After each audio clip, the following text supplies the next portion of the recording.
하늘의 사닥다리를 보았습니다. 권사님 기도해 주셨습니다만, 오늘은 우리가 그 유명한 야복강에서 야곱이 하나님과 씨름하는 그런 사건을 함께 묵상하겠습니다. 야곱의 생애에 있어서 이 두 사건은 마치 양대 산맥과 같아서 야곱 인생 전체를 규정하는 큰 사건이다, 이렇게 말씀을 드렸습니다. 베델에서 야곱은 그 베델의 사건을 경험하고 이렇게 고백합니다. 여호와께서 과연 여기 계시거늘 내가 알지 못했다, 이렇게 말하죠. 여호와께서 과연 여기 계시거늘 내가 알지 못했다. 여러분, 그런가 하면 20년의 외삼촌 라반의 집에서의 고난길을 마치고 돌아오는 길에 그가 야복강에서 하나님을 경험한 후에는 또 이렇게 고백합니다. 오늘 본문의 30절에 보면 야곱이 그곳 이름을 브니엘이라 하였으니 그가 이르기를 내가 하나님과 대면하여 보았으나 생명이 보존되었노라, 이렇게 되었다, 이렇게 말하는 것이죠. 하나님이 여기 계신데 내가 몰랐구나 라고 베델에서 깨달았다면, 야복에서는 이제 하나님을 더욱 친밀히 경험하는, 아니 이제 씨름까지 하는 그러한 경험을 통해서 하나님을 알게 되어지고 이제는 하나님 얼굴을 배웠다, 이렇게까지 고백하는 것이죠. 여러분, 욥의 고백을 우리 잘 알고 있죠. 욥도 역시 고난을 통해서 하나님께 나아갑니다. 하나님을 더욱 더 알게 되죠. 욥이 신앙이 없었던 것이 아닙니다. 욥은 신앙의 모범적인 분이셨어요. 그럼에도 불구하고 그는 깊은 사망의 음침한 골짜기를 지나서 그 끝에 욥기가 끝날 때 이렇게 고백하는 것이죠. 내 주께 대하여 내가 귀로 듣기만 하였었더니 이제는 눈으로 주를 배웁니다, 이렇게 고백하는 것이죠. 여러분, 주님을 배우는 것은 두려움입니다. 동시에 기쁨입니다. 주님을 배우는 것은 특별한 경험입니다. 두려움과 기쁨이 공존하는, 세상 어디에서도 누구에게서도 경험할 수 없는 그러한 경험이죠. 그 경험을 지금 더 깊이 하고 있는 것이죠. 여러분, 우리 신앙생활은 그렇게 간단치 않습니다. 고난이 있고 늘 어려움들이 있습니다. 그러나 이 어려움들은 우리를 더 깊고 오묘한 신앙의 자리로 인도하시는 하나님의 손길이라는 것을 우리는 먼저 기억하면서 오늘 본문을 함께 나누기를 원합니다. 20년 고난의 그 여정, 야곱의 여정과 욥의 고난은 막상막하인 것이죠.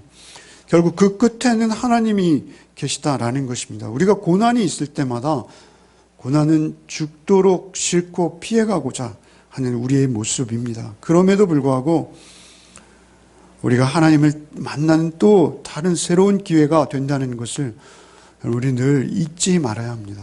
오늘 본문을 한 절 한 절 읽으면서 나누겠습니다. 22절, 24절, 오늘은 제가 혼자 읽겠습니다. 오늘 제가 읽겠습니다.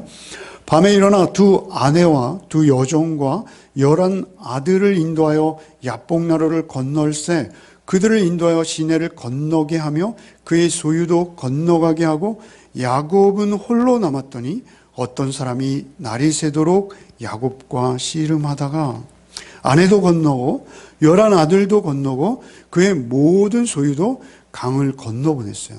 그리고 홀로 남았어요. 왜 그랬겠습니까? 여러 가지 해석이 있을 수 있습니다. 오히려 자기의 안전을 위해서? 모르겠어요. 그것은 성경이 뭐라 말씀하지 않습니다. 그럼에도 분명한 것은 그는 나름 생각을 정리하고 마음의 결심을 다지는 시간이 필요했을 거예요. 그런데 중요한 것은 홀로 남겨졌다는 것이죠. 지난주에 우리가 베델에서의 야곱을 보았습니다만, 역시 이 야복강가에서의 야곱도 말이죠, 공통점이 있어요. 그것은 우리가 하나님 앞에 홀로 단독자로 서야 한다는 것입니다. 누구도 우리를 도울 수 없어요. 철저히 혼자인 것이죠. 베델에서는 그 부모를 등지고 도망가는 길이었기 때문에 할 수 없었습니다만, 오늘은 다시 강을 사이에 두고 자기의 아내, 자녀, 심지어 자신의 소유도 다 강을 건너 보내고 그리고 홀로 남았을 때 여러분, 우리는 하나님 앞에서 내 자신의 근본적인 속성, 존재, 홀로 된 모습을 우린 직시하는 것이 중요합니다. 굉장히 우리에게는 사실은 홀로 되지 않고는 우리가 하나님을 만날 수 없다는 것입니다. 여러분, 우리가 어떠한 존재라고 여기는 어떤 자기 정체성, 이런 것들이 우리 나름대로 굉장히 다르고 또 또렷합니다. 마치 피부와 같아요.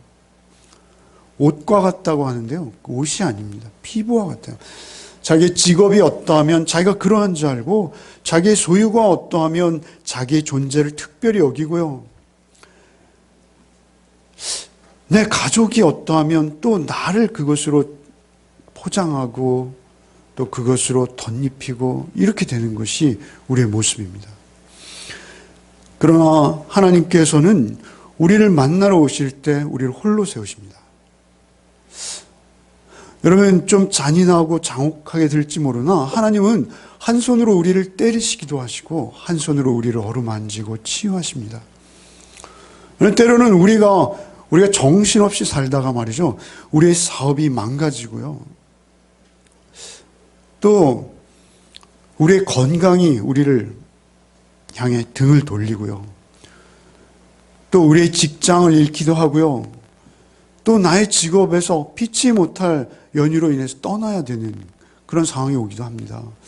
그러나 어찌되었든 하나님께서 그것을 강제로 우리가 떼어내셨던 우리가 홀로 되었을 때, 그런데 그때 놀랍게 누군가 낯선 사람이, 이것은 환상이나 꿈이 아니에요.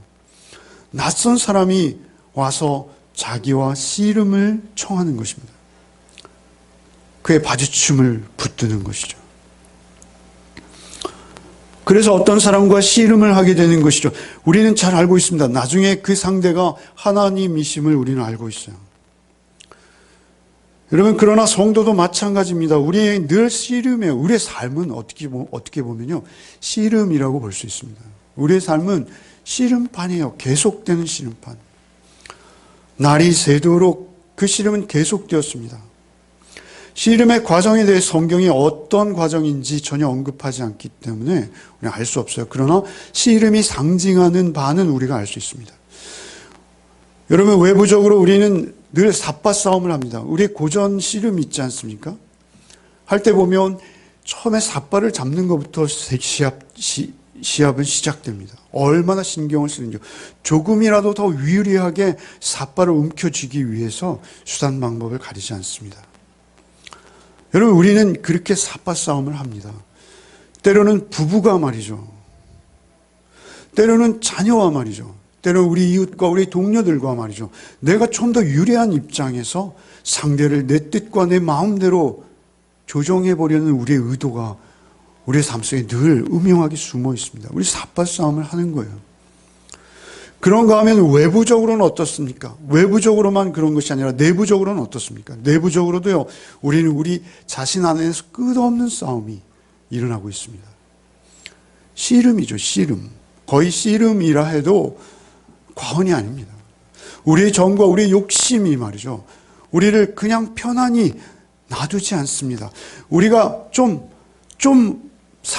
제대로 살아보려고 할 때 우리에게 늘 찾아오는 적은 외부보다 오히려 우리 내부에 더 많다라고 할 수도 있습니다. 그렇게 우리를 찾아와서 우리의 바지춤을 움켜쥐는 것이죠. 여러분, 우리는 그 씨름 속에 있습니다. 늘 우리가 그리스도를 믿어서 하나님 앞에 의롭다함을 얻었어요. 의롭다 칭함을 얻었어요. 그러나 우리가 그것은 칭함을 얻은 것뿐이지 우리의 삶은 말이죠, 여전히 하나님 앞에 불의한 모습으로 발견되어지는 것을 우리 스스로 깨닫지 않을 수 없습니다. 그렇게 우리가 발견되어질 때 우리의 마음속에 드는 생각들, 우리의 삶의 정황과 그 모습들 말이죠, 그렇게 언제 끝날지 모르는 씨름의 상황 속에서 이제 그 상황이 25절, 26절로 이어지고 있습니다. 25절, 26절. 여러분, 다 마스크 끼셨으니까 그냥 읽겠습니다. 여러분, 읽으셔야지 여러분이 집중을 해요. 제가 읽겠습니다 하면 여러분 그냥 먼 산 보시는 것 같아요. 읽겠습니다. 25, 26 읽겠습니다. 자기가 야곱을 이기지 못함을 보고 그가 야곱의 허벅지 관절을 치매 야곱의 허벅지 관절이 그 사람과 씨름할 때 어긋났더라. 그가 이르되 날이 세려하니 나로 가게 하라. 야곱이 이르되 당신이 내게 축복하지 아니하면 가게 하지 아니하겠나이다. 그 사람이 야곱을 도저히 어찌할 수 없어요. 시합을 끝내야 되는데 이제는 에서가 오고 있단 말입니다. 그런데 도저히 시합을 그 삿바싸움을 끝낼 수 없어서 그 낯모르는 남자, 그 상대가 말이죠. 야곱의 관절을 쳤다 이렇게 본문이 말해요. 불구자가 됐다는 것이죠. 여러분 허벅지 관절은 말이죠. 소위 우리가 부르는 여러분 고관절이라고 아십니까? 여러분 32절에 보면 힘줄, 둔부의 힘줄이라고 말하죠. 그죠? 둔부의 힘줄을 쳐서 이스라엘은 오늘날도 둔부의 힘줄을 먹지 않았더라. 오늘 본문의 마지막 그렇게 나오잖아요. 여러분 고관절 엑스레이를 한번 보여드릴까 하다가 고관절은요 우리 상체와 하체를 잇는 우리 힘의 근원입니다. 중심축이고요. 몸속 깊이 있어서 우리가 함부로 어떻게 할 수 없는 부분이에요. 힘줄인데 그곳을 우리가 만질 수도 없습니다. 관절을 탈골시킬 수는 있지만 그것을 부러뜨릴 수는 없습니다. 그런데 하나님께서 그 고관절을 만지신 거예요. 부러뜨리신 거예요. 여러분 그는 이제 소위 말하는 다리를 저는 장애인이 된 것이죠. 그리고 이제 싸움을 멈추고 가려 하는데 갈 수 없이 상황이 되는 거예요. 그 상황을 구체적으로 알 수는 없겠어요. 그러나 아마도 야곱이 관절을 맞았지만 손은 살아있잖아요. 이 제 상상입니다. 본문에 의하지 않습니다. 붙들고 놔주지 않는 거예요. 그것은 다분히 우리의 마음이요, 우리의 영적인 싸움이에요. 그렇기 때문에 하나님께서 관절을 치셨으면서도 떠날 수 없는 상황인 것이죠. 그래서 도저히 그 상태로 벗어날 수 없는 그런 상황인데 그가 요구하는 것이 하나 있었어요. 무엇입니까? 축복하면 가게 하겠다는 거예요. 축복하지 아니하면 못 가고 축복하면 보내주겠다는 거예요. 여러분 그 축복이 무엇이었을까요? 야곱이 그토록 바라는 복. 야곱은 지금까지 그 복을 위해서 평생 살아왔습니다. 그 복을 어떻게든 쟁취해 보겠다고 팥죽으로 형을 속이기도 하고 그 복을 어떻게든 쟁취해 보겠다고 아버지에게 거의 사기 행각에 가까운 일들을 벌이기도 하고 야곱은 어떻게 하든 그런 복을 쟁취하는 삶이었어요. 그런데 그가 지금 또 복을 달라는 것입니다. 복을 주지 않으면 놓지 않겠습니다. 아마 여기서의 복은 지금 에서로부터 위험에 빠져 있는 것이죠. 그래서 씨름을 하면서 그는 점점 그 상대가 누구인지 알아갔을 거예요. 밤새도록 씨름을 하지 않았습니까? 그 씨름의 과정을 말씀하지 않기에 알 수 없으나 그분이 하나님이신 것을 그는 직감적으로 계속 나중에 이름을 물어보는 것을 보면 알 수 있죠. 당신의 이름이 무엇입니까? 하나님 대답하지 않으세요. 아직 모세의 때까지 하나님은 당신의 이름을 밝히지 않으세요. 그리고 오히려 야곱의 이름을 바꿔주십니다. 그런데 그때 그렇게 그가 힘을 다해서 그렇게 하나님을 붙들고 있을 때 그가 간절히 바라는 복은 에서로부터 자기의 안전을 확보하는 것.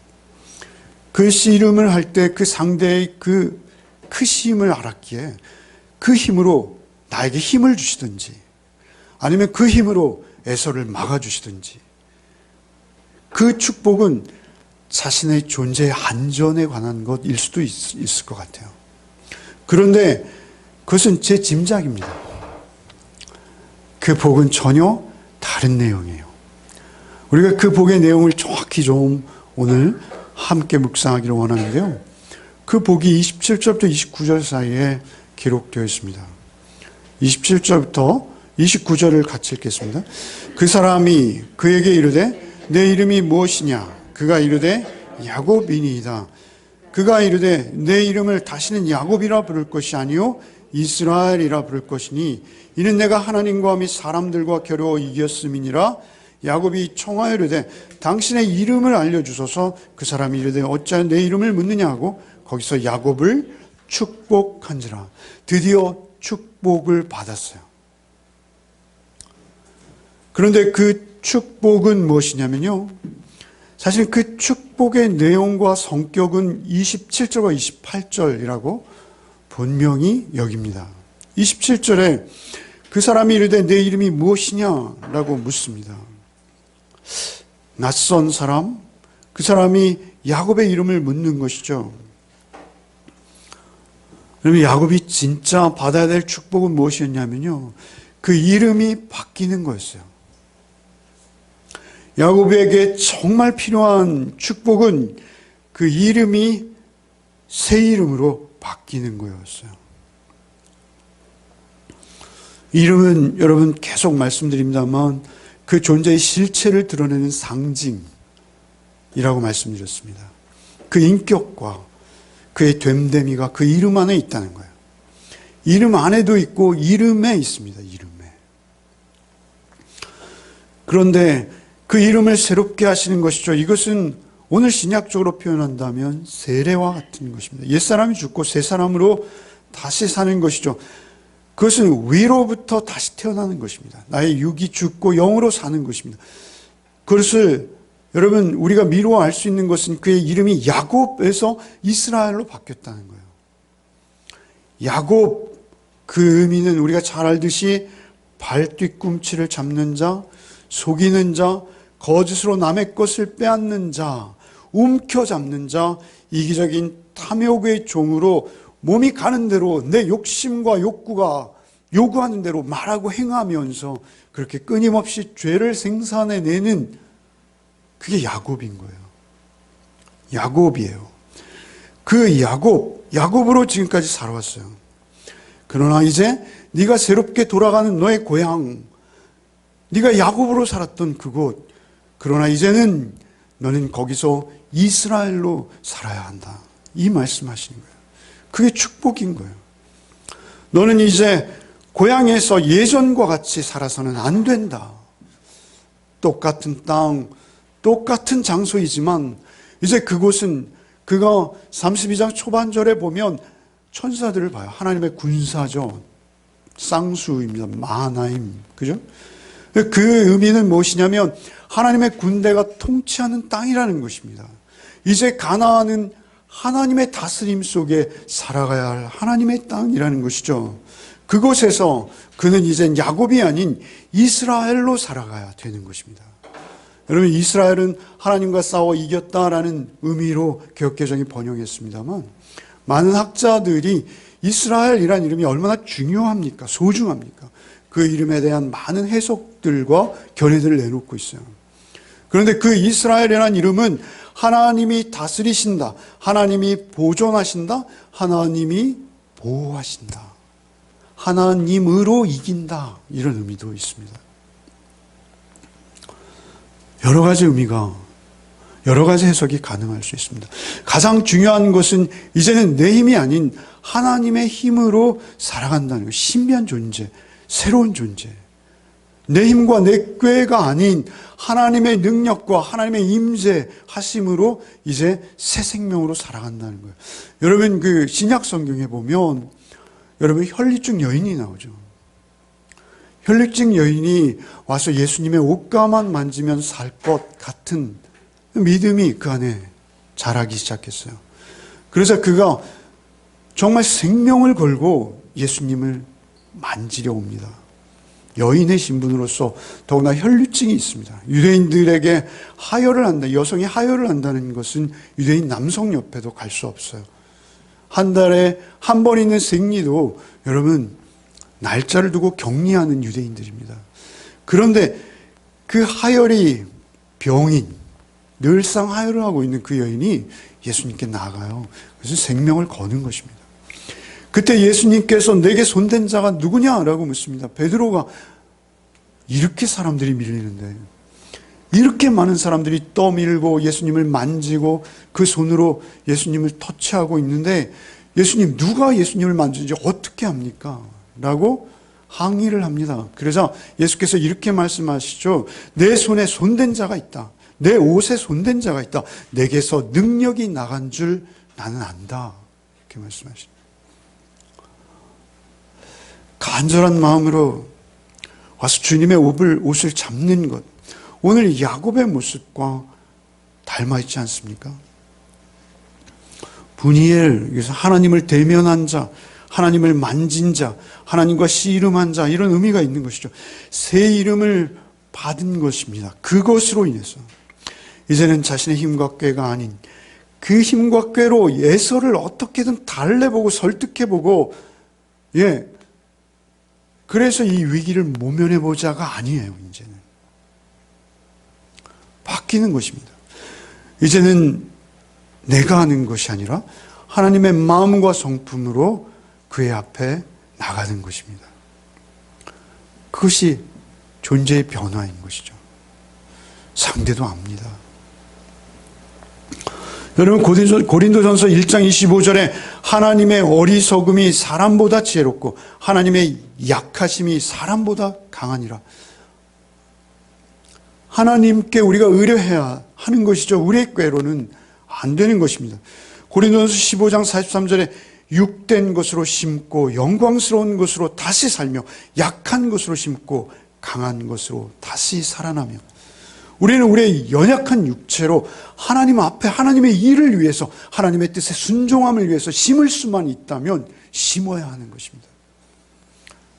그때 하나님의 영광이 드러나고 하나님은 거기서 일하기 시작하시는 것이요, 우리가 오히려 거기서 열매로 맺고 하나님의 영광을 드러내게 되는 것이 우리 복음의 주된 내용입니다. 고린도후서 12장 9절 말씀에 나에게 이르시기를 내 은혜가 내게 족하도다. 이는 내 능력이 약한 데서 온전하여짐이라 한지라. 그러므로 도리어 크게 기뻐함으로 나의 여러 약한 것들에 대해 자랑하리니 이는 그리스도의 능력이 내게 머물게 하려 함이라. 그러니까 자기의 약함을 위해서 기도했을 때 하나님께서 그에게 주신 응답은 너가 약한 것, 그것이 너에게 복이다, 이렇게 말씀하시는 거예요. 왜냐하면 우리의 꾀나 우리의 계산, 우리의 방식은 하나님의 방식과 다르죠. 그러나 하나님의 방식을 우리가 이해하지 못하는 거예요. 그래서 하나님의 방식에 순종하지 못하는 나. 그러나 그럼에도 불구하고 말씀 앞에 나를 쳐서 복종시킬 때 오히려 하나님은 그 자리에서 하나님이 일하기 시작하신다는 것이죠. 여러분, 그 순교자들의 그 승리의 비결을 히브리서 11장은 이렇게 말씀하세요. 불의 세력을 멸하기도 하며 칼날을 피하기도 하며 연약한 가운데 강하게 되기도 하며 전쟁에 용감하게 되어 이방 사람들의 진을 물리치. 여러분, 칼을 피하는 게 아니라 오히려 칼 끝에 서는 거예요. 그런데 그 칼을 피했다라고 하나님께서는, 또는 우리의 믿음의 선배들은 그렇게 말씀해 주세요. 그것은 무엇이냐면 내가 하나님의 인격, 하나님의 성품, 주님의 마음으로 살아가는 그 자리가 하나님의 영광을 드러내는 자리이기 때문에 그런 것입니다. 야곱이 하나님의 이름을 알 수는 없었으나 그의 이름을 얻었습니다. 이제 새로운 존재로 살아가는 거예요. 에서를 자신의 꾀로 이길 필요가 없어요. 이삭에게도 더 이상 아버지까지 속이는, 여러분, 라반도 자신의 꾀로 어떻게든 눌러보려는, 이제는 그럴 필요가 없다는 것이죠. 더 이상 그렇게 살지 않는다는 것입니다. 하나님의 보호와 인도하심, 그 인격과 성품 안에서 하나님이 다스리신다. 이스라엘은 하나님이 보존하신다. 하나님이 보호하신다. 하나님으로 전쟁한다. 내가 하는 게 아니라는 것이죠. 하나님으로 싸운다는 것입니다. 이제는 하나님의 사랑을 입은 자, 하나님께서 져준 자가 되는 거예요. 여러분, 이것은 사실 누가 이겼다, 누가 졌다라고 말할 수 없어요. 졌는데 이긴 거예요. 이겼는데 진 것인 경우가 있고요. 졌는데 이긴 경우가 있는 거예요. 여러분, 저는 제가 돌아보면 전 정말 나쁜 아빠입니다. 우리 아이들이 어릴 때 이렇게 씨름 같은 거 하잖아요. 그럼 저는 꼭 이겼어요.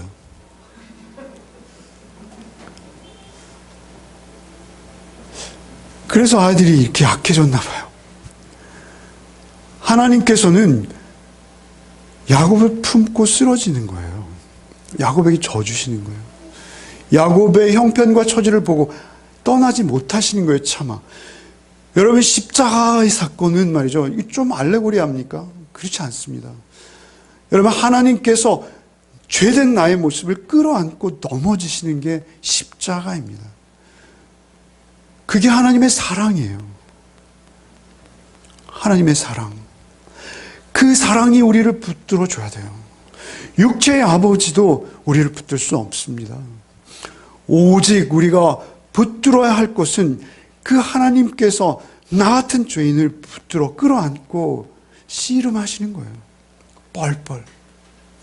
그러면서 나를 죽여가시는 거예요. 내 안에 나를 죽여가시고 하나님으로 살게 하시는 거예요.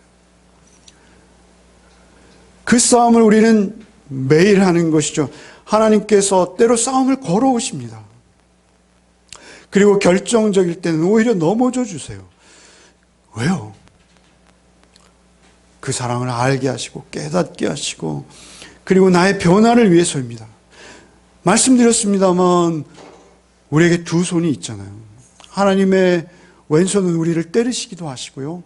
오른손으로는 우리를 쓰다듬고 치유하시고 우리를 늘 붙들어 주시기 원하시는 하나님의 오른손이 있다는 것이죠. 여러분, 오늘 말씀을 정리합니다. 30절로 32절 같이 한번 읽겠습니다. 30절로 32절 읽겠습니다. 그러므로 야곱이 그곳 이름을 브니엘이라 하였으니 그가 이르기를 내가 하나님과 대면하여 보았으나 내 생명이 보존되었다 함이더라. 그가 브니엘을 지날 때 해가 돋았고 그의 허벅다리로 말미암아 절었더라. 그 사람이 야곱의 허벅지 관절에 있는 둔부의 힘줄을 쳤으므로 이스라엘 사람들이 지금까지 허벅지 관절에 있는 둔부의 힘줄을 먹지 아니하더라. 야곱이 그곳을 지날 때 브니엘이라 이름하였고요. 31절에 브니엘을 지날 때 해가 돋고 있었어요. 그가 밤새도록 씨름을 하고 새벽에 여명이 밝아오는 그때, 그 동터오는 그 시간에 관절을 맞아서 힘줄을 쳐서 그가 다리를 절며, 그냥 저는 게 아니라요, 거의 걸음이 위태로울 정도였을 거예요. 지팡이가 없으면 한 걸음도 떼어놓을 수 없는 걸음. 절뚝절뚝. 여러분, 그런데요,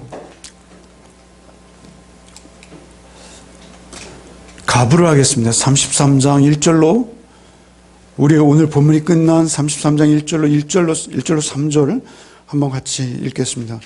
야곱이 눈을 들어보니 에서가 400명의 장정을 거느리고 오고 있는지라 그의 자식들을 나누어 레아와 라헬과 두 여종에게 맡기고 여종들과 그의 자식들은 앞에 두고 레아와 그의 자식들은 다음에 두고 라헬과 요셉은 뒤에 두고 자기는 그들 앞에서 나가되 몸을 7번 땅에 굽히며 그의 형 에서에게 가까이 가니, 자기는 그들 앞에서 나아가되. 이것은 무엇이냐면요, 야곱은 아직 완전히 변화된 것 같지는 않아요. 그럼에도 불구하고 야곱은 자기 자리를 이제는 아는 겁니다. 여러분, 지팡이를 짚고 그 불편한 몸으로 한쪽 다리를 질질 끌면서 밤새 씨름한 그 흔적을 몸에 지닌 채 그는 맨 앞으로 나가는 거예요. 그들을 스쳐 지나가서 그들을 계속 지나가는 것이죠. 그리고 형 에서와 제일 먼저 대면하는 맨 앞줄에 칼 끝에 서는 거예요. 그는 야곱이었으나 이제 이스라엘로 바뀌어가고 있는 거예요. 여러분, 그가 사실 이 이후로 바뀌어가는 모습들, 여러분, 어떻게든 형의 환심을 사려고 선물을 셋대로 나누어서 작전을 치밀하게 짜던 그가 이젠 내가 아니라 형의 입장으로 나가는 거예요. 사람은 영적입니다, 여러분. 에서가 400명의 군사를 끌고 왔습니다만 야곱의 모습을 보는 순간 눈물이 앞을 가리는 거예요. 물론 하나님의 역사하심이죠. 사람의 마음을 다스리고 사람의 마음을 움직이시는 분은 하나님이십니다. 그럼에도 불구하고 야곱의 모습은 거기에 무슨 장자권이 있습니까? 거기에 무슨 욕심이 있습니까? 그 장자권을 뺏으려던 야곱의 모습이 그곳의 어느 한 구석에 있습니까? 오히려 나는 당신의 종입니다. 당신은 나의 주인입니다. 장자권은 권리를 차지하고 그것을 획득하는 것이 아니라 섬기는 자리로 스스로 내려가는 것입니다. 그 자리를 통해서 그가 그 칼 끝에 스스로를 두고 그 앞으로 나가는 것이죠. 여러분, 이제 야복강 이후에 야곱의 삶은 너무나 다릅니다. 그 이전의 야곱의 모습만 우리가 기억하지만 야곱의 후반부에 이 야복강 이후의 삶의 모습은 여러분 대단히 다릅니다. 여러분, 우리가 창세기 35장에 가면 그 딸 디나의 사건이 있어요. 그 디나의 사건이 있을 때 야곱이 35장 2절에 야곱이 이에 자기 집안 사람과 자기와 함께한 모든 자에게 이르되 너희 중에 있는 이방 신상들을 버리고 너희 중에 있는 이방 신상들을 버리고 아마 그들 중에는 그 라헬이 말이죠. 그 드라빔을 숨기고 있는 건 자기 몰랐잖아요. 그러나 이제 어떤 일이 있을지 모르는 거예요. 얼마나 겸손해졌습니까? 이방 신상들을 버리고 자기를 정결하게 하고 너희의 의복을 바꾸어 입으라. 너희의 의복을 바꾸어 입어. 그리고 베델로 올라가자. 결단하는 야곱의 모습. 여러분, 창세기 43장 2절에 보면 애굽의 식량을 구하러 보내요. 그들이 애굽에 가져온 곡식을 다 먹으며 그 아버지가 그들에게 이르되 다시 가서 우리를 위하여 양식을 조금 사오라. 조금 사오래요. 여러분, 집에 라면 좀 사두셨습니까? 우리나라에 뭐 조그만 일만 있으면 먼저 슈퍼에 라면부터 동난다며요. 우리의 삶이 그렇습니다. 야곱의 삶이 변해가는 거예요, 여러분. 야곱은 말이죠, 더욱 놀라운 것은요, 자기가 요셉도 잃어버린 마당에 베냐민만 막 싸고 돌잖아요. 옛 모습이 없어진 건 아니에요. 그럼에도 불구하고 그 형제들과 가족을 위해서 기꺼이 베냐민을 애굽으로 내어줍니다. 많이 변한 거예요, 여러분. 뿐만 아니라 야곱의 생애 마지막 장면은 너무도 놀랍지 않습니까? 여러분, 야곱은요, 에브라임과 므낫세를 어그러져 교차해서 축복하죠. 여러분, 이삭이 아무리 순둥이에다가 모범적인 삶을 살았어도 그의 영적 분별력은 에서와 야곱을 분별하지 못할 정도였습니다. 그러나 야곱은 말이죠. 그 야곱이 말이죠. 하나님의 뜻 안에서 큰 자와 작은 자가 큰 자가 작은 자를 섬길 것이다. 라는 그 복음의 이치대로 에브라임과 므낫세를 엇갈려 축복하죠. 요셉의 만류에도 불구하고.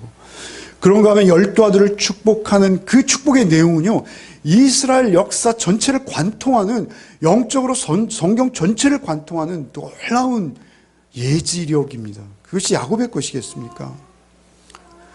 그가 이제 야복을 경험한 이후에 그의 삶 속에서 끊임없이 경험하게 되어지는 하나님과의 교제 속에서 그의 인생과 그의 삶은 전적으로 하나님의 것이 되어가는 것이죠. 그 축복의 시작은 그의 이름이 야곱에서 이스라엘로 바뀌면서 시작되는 것입니다. 여러분, 우리의 인생 전체는 예수 그리스도의 복음의 십자가 앞에서 내가 어떤 태도를 취하느냐. 네 이름이 뭐니? 나는 야곱이에요. 나는 죄인입니다.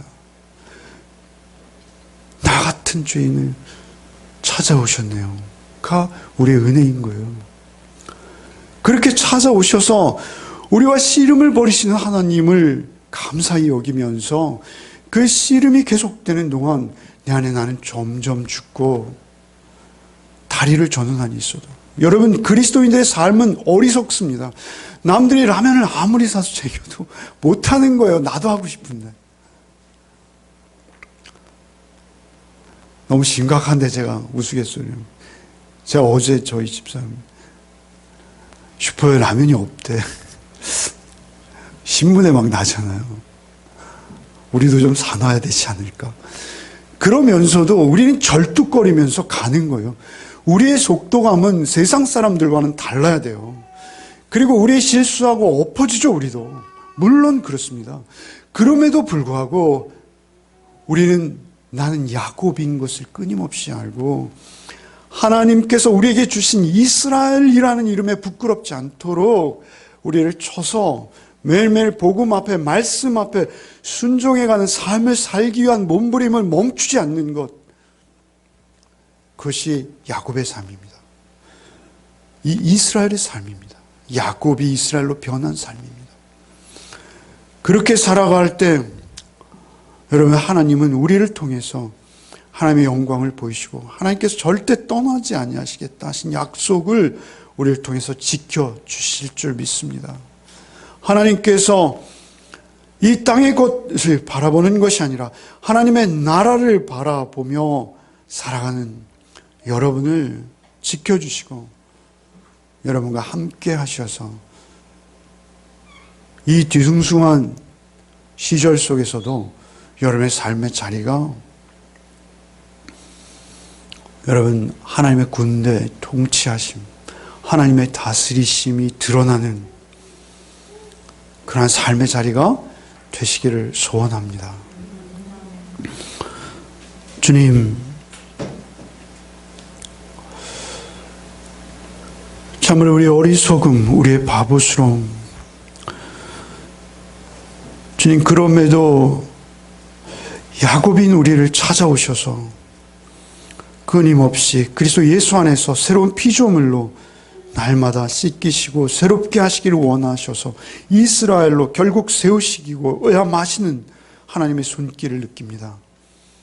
하나님, 우리가 어떤 어려움 속에서도, 우리가 어떠한 고통 속에서도 하나님을 의지하며 하나님에게 온전히 우리의 모든 것을 내어드리고 맡기는 삶을 변함없이 살아갈 수 있도록 주여 우리를 인도하여 주옵소서. 한 주간의 삶 속에서도 하나님으로 승리하는, 하나님으로 인해서 이기는 우리의 삶이 되게 하여 주옵소서. 진정한 장자의 삶을 살아내도록 주께서 우리를 선한 손길로 인도하여 주옵소서. 예수 그리스도의 이름으로 기도하옵나이다. 아멘.